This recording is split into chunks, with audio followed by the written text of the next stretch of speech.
사람에게는 누구나 이상형이 있습니다. 내가 원하는 사람이 있고, 내가 원하는 직장, 또 내가 꿈꾸는 세상, 다니고 싶은 교회, 이런 이상형이 있습니다.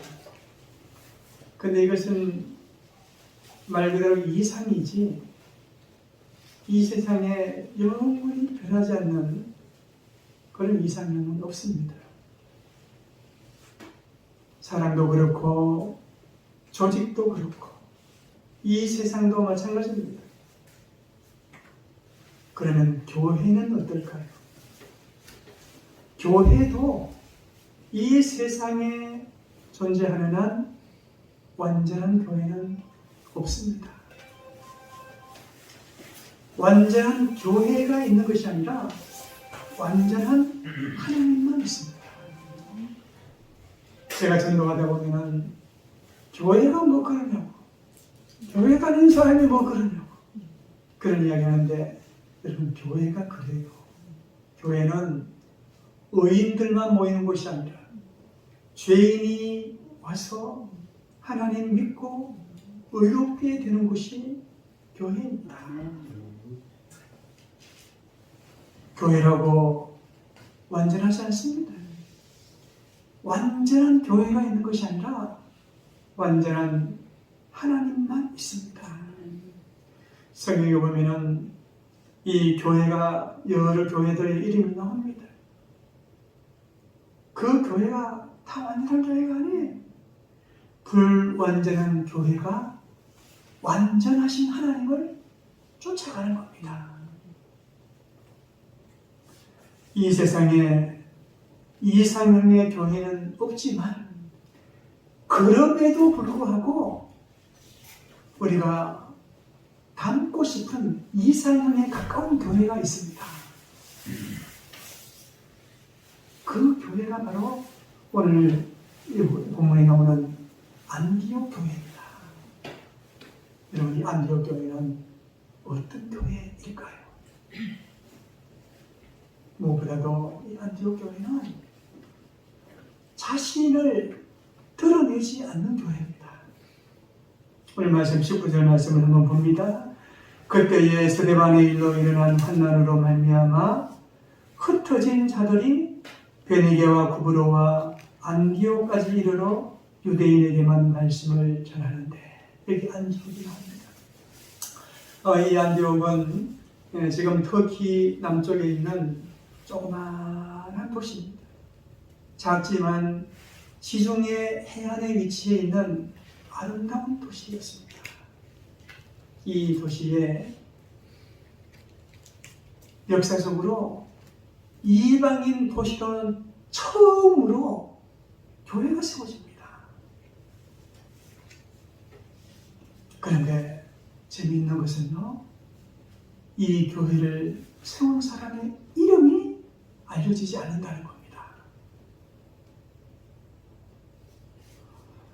여러분, 교회는 어느 교회를 막론하고 세운 사람이 있습니다.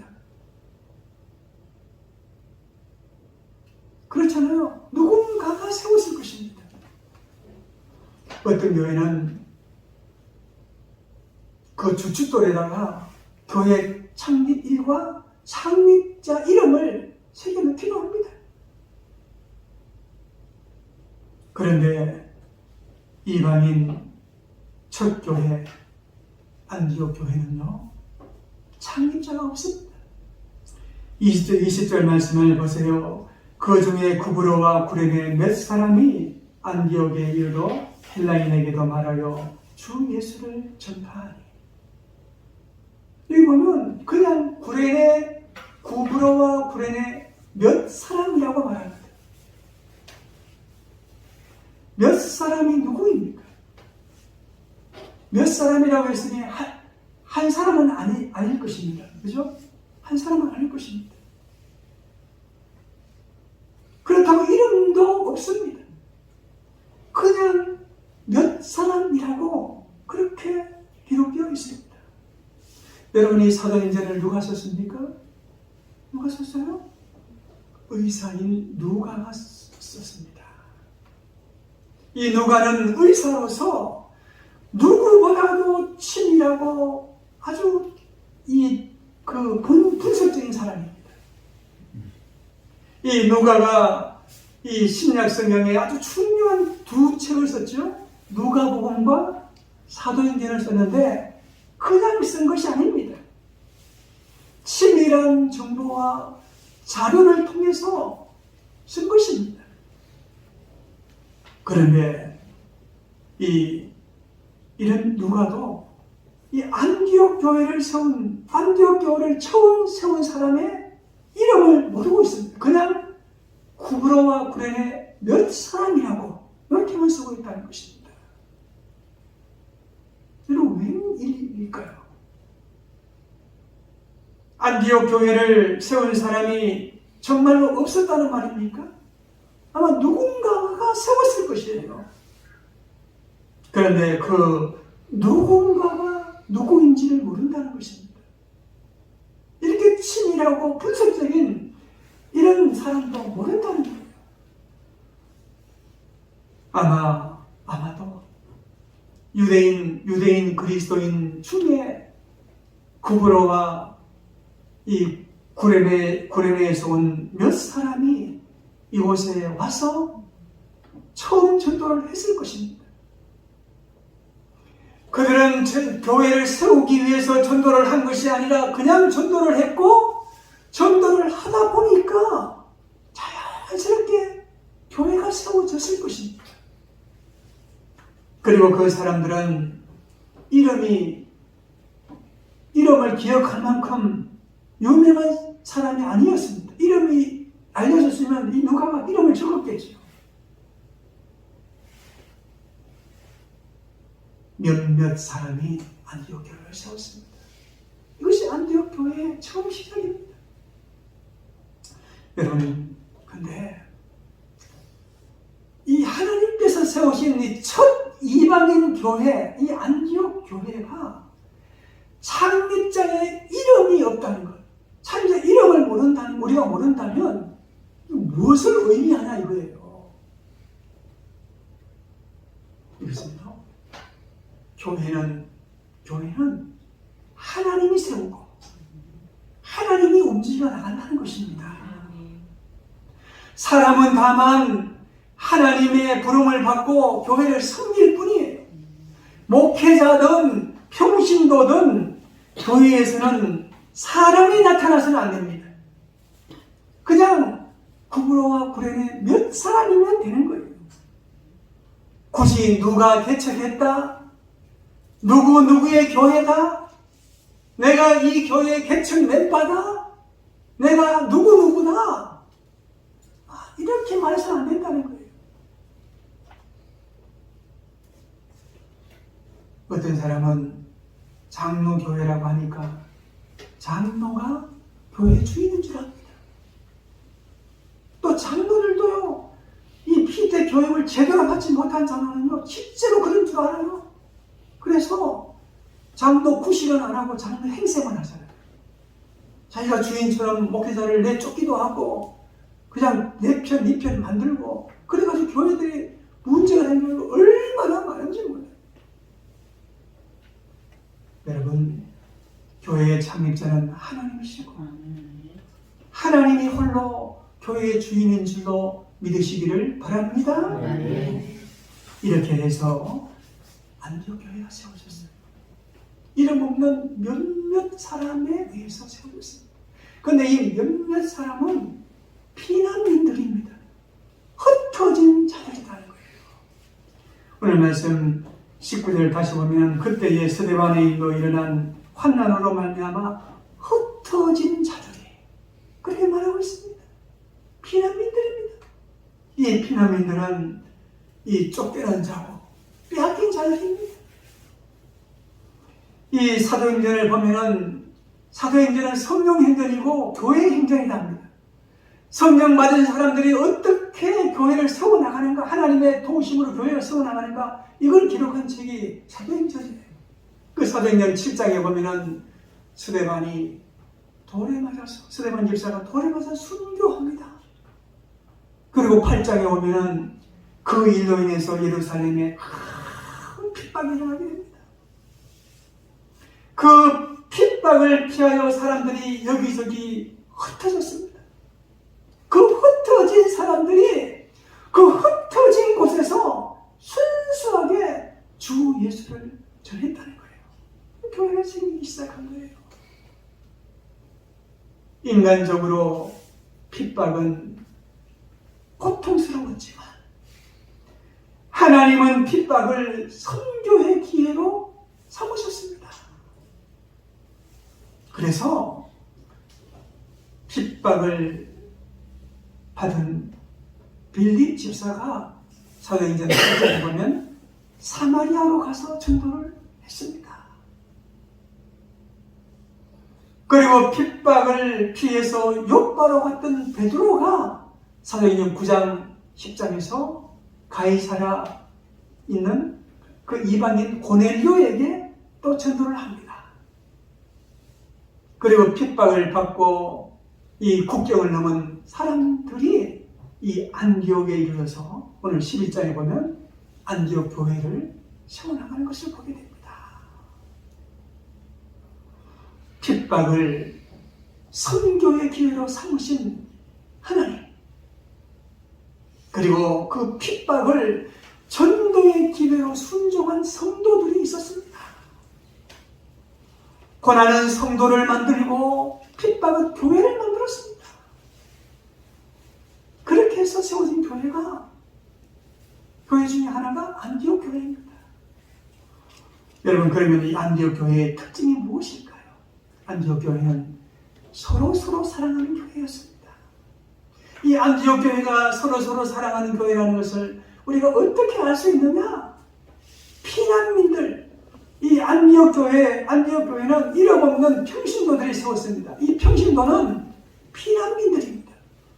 피난민들이 핍박을 피해서 이 피난 온 이 사람들이 안디옥에 와서 처음으로 한 게 서로 사랑하면서 순수하게 이 주 예수를 전파했다는, 전도했다는 것입니다. 그렇게 전도했는데 하나님은 그들의 그 작은 순종을 통해서 놀라운 기적을 일으키십니다. 놀라운 역사가 일어나게 만드십니다. 21절 말씀 보세요. 주의 손이 그들과 함께 하심에 수많은 사람들이 믿고 주께로 돌아오더라. 그렇게 말하고 있습니다. 그냥 이렇게 흩어진 사람들이 순수하게 전도만 했는데 그 순수한 전도가 역사상 이방인 첫 교회가 될 줄을 그들은 알았을까요? 몰랐을까요? 몰랐어요. 그냥 순수하게 서로 주의 사랑으로 서로 사랑하고 순수하게 전도만 했는데 그냥 놀라운 이 부흥, 믿고 돌아오는 역사가 났다는 거예요. 여러분, 21절에서 중요한 단어는요, 중요한 말은 주의 손이라는 거예요. 주의 손. 주의 손이 그들과 함께 하심에, 그렇게 말하고 있습니다. 여러분, 우리의 이 작은 순종, 이 작은 일에 하나님의 손이 함께 해야 됩니다. 하나님의 손이 함께 하면 우리의 이 일은 하나님의 일이 되는 거예요. 우리가 할 일은 작은 순종입니다. 여러분, 말씀을 이렇게 들어도 여러분 다 순종하기가 힘들잖아요. 근데 그 중에 하나라도 작은 순종, 이 작은 순종이 하나님의 손에 붙잡히면 놀라운 기적이 일어난다는 것입니다. 여러분, 세상의 교회는 이렇습니다. 사람이 믿음으로 시작합니다. 하나님이 함께합니다. 그러면 기적이 일어나는 거예요. 여러분, 이렇게 안디옥 교회, 이방인 첫 교회, 우리 교회는 이방 교회 몇 번째 교회가 되겠어요? 그 이방인 도시에서 처음으로 세워진 이 교회는 이렇게 이름 없이 그냥 순종하고 말씀대로 사는 그런 교회였다는 거예요. 서로 주의 사랑으로 그렇게 전도하는 교회였다는 것입니다. 자, 이렇게 교회가 성장하니까 예루살렘 교회, 예루살렘 모교회에서 이 소식을 듣고는 사람을 파송합니다. 누구를 파송합니까? 바나바라고 하는 사람을 파송해요. 이 바나바가 어떤 사람입니까? 오늘 몇 장 24절 보면 착한 사람이고 성령과 믿음이 충만한 사람이라고 말합니다. 이 바나바가 안디옥에 도착해 보니까 이 안디옥에서 위대한 일이 일어나고 있었습니다. 하나님의 교회가 하나님의 손에 힘입어 열일 연냐 부흥이 일어나고 있었습니다. 순종한 사람의 일이고 부흥은 하나님의 일입니다. 놀라운 부흥이 일어나고 있었어요. 23절에 보니까 그가 이르러 하나님의 은혜를 보고 기뻐하여 모든 사람에게 굳건한 마음으로 주와 함께 머물러 있으라고 뭐했다? 권하니 이렇게 말합니다. 여러분, 이 바나바는요 평신도 사역자입니다. 평신도인데 예루살렘 모교회로부터 파송을 받은 자예요. 이 바나바의 교회 사랑은 두 가지로 나타납니다. 하나는 하나님의 은혜를 보고 기뻐하며 은혜를 선포하는 것이고, 또 하나는 주 예수님께 붙어 있으라고 권면하는 것입니다.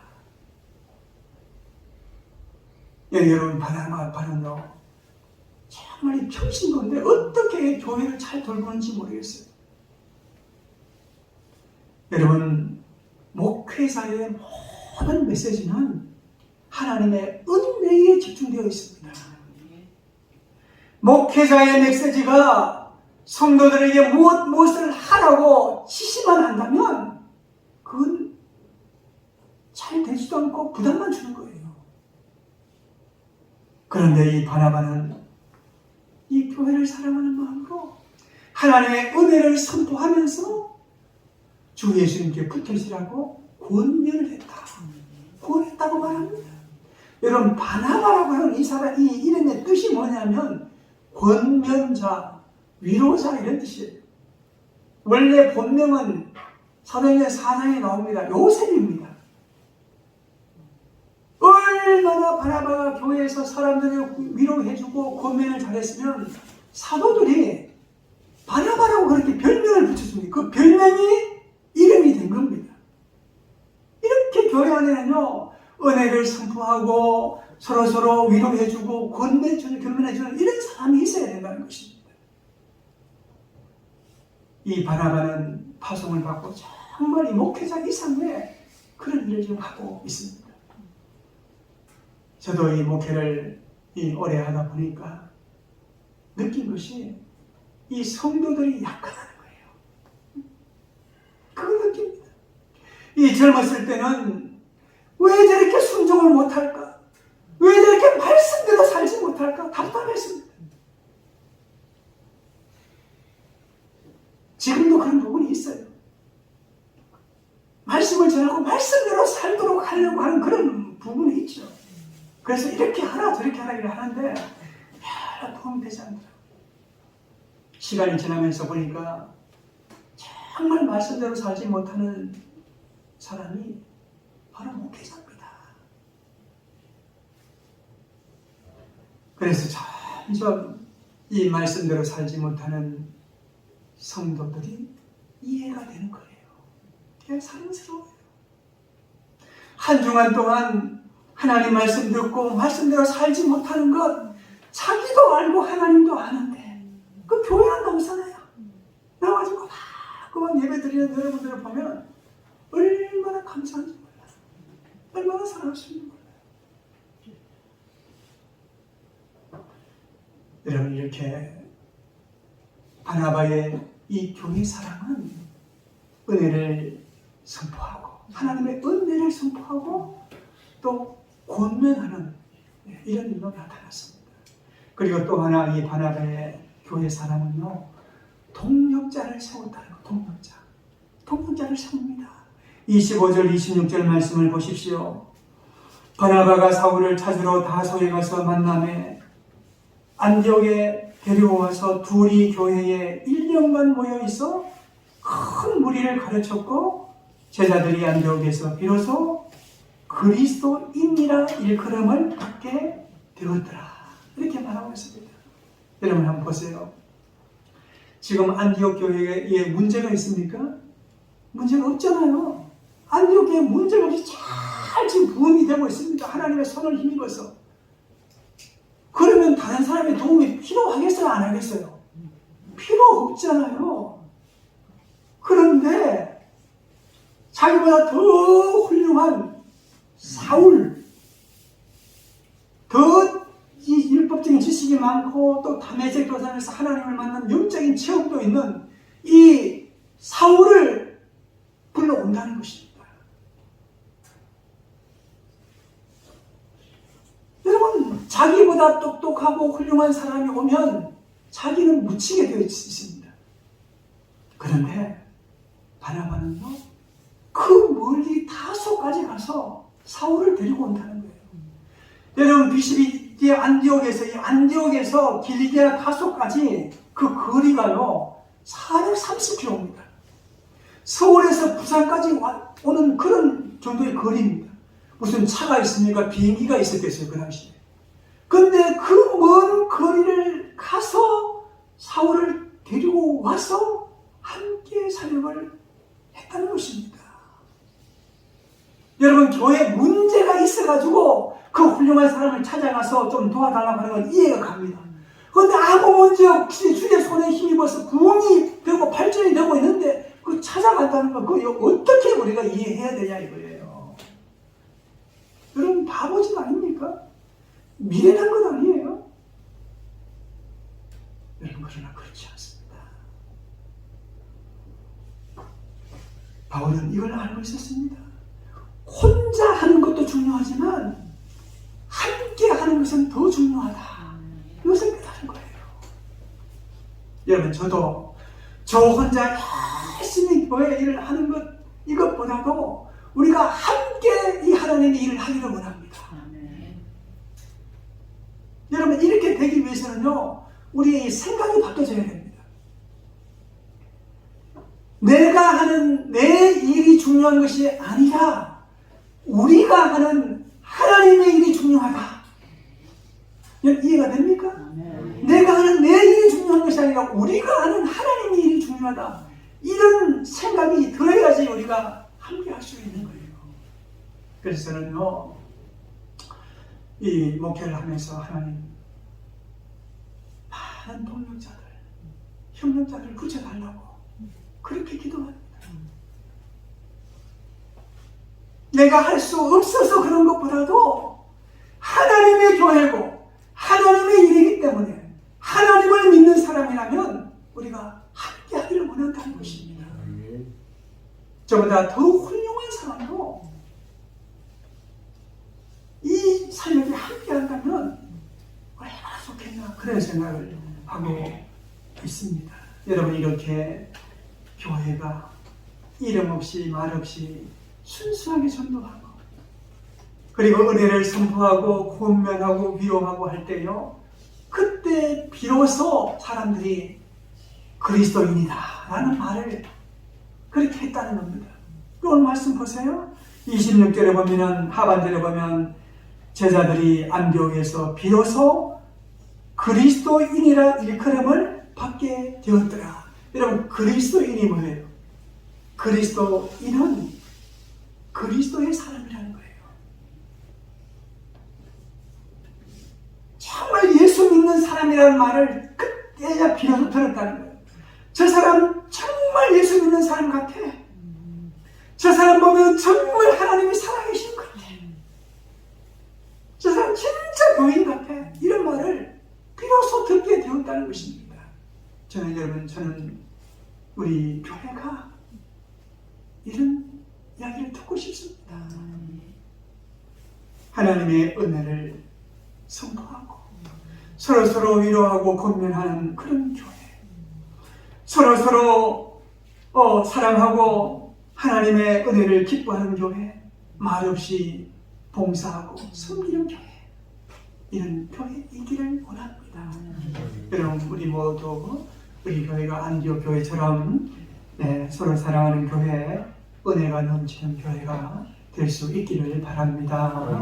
기도하겠습니다. 하나님 아버지, 세상에 많은 교회가 있지만 특별히 이 안디옥 교회를 통해서 교훈해 주시니 참 감사를 드립니다.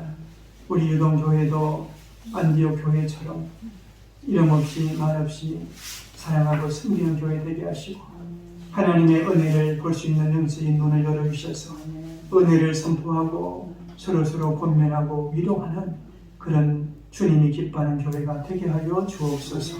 예수님 이름으로 기도하옵나이다. 아멘.